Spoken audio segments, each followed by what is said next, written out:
Prayer to Saint Rita of Cassia, patron of the impossible. In the name of the Father, the Son, the Holy Spirit. Amen.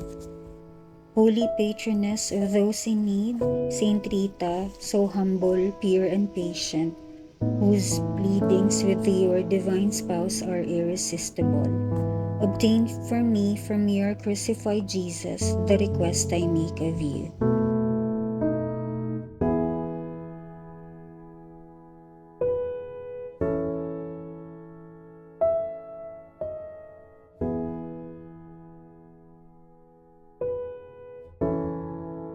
Be propitious towards me for the greater glory of God, and I promise to honor you and to sing your praises forever.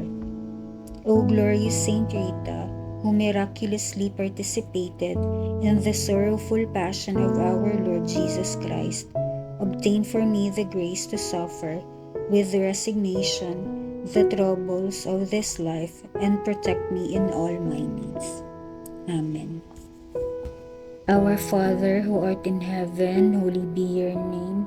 Your kingdom come, your will be done on earth as it is in heaven. Give us today our daily bread and forgive us our sins as we forgive those who sin against us. Do not bring us to the test, but deliver us from evil. Amen. Hail Mary, full of grace, the Lord is with thee. Blessed are you among women, and blessed is the fruit of your womb, Jesus.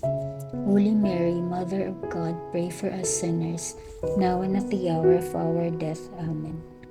Glory be to the Father, and to the Son, and to the Holy Spirit, as it was in the beginning, is now, and ever shall be, world without end. Amen. Glory be to the Father, and to the Son, and to the Holy Spirit, as it was in the beginning, is now, and ever shall be, world without end. Amen.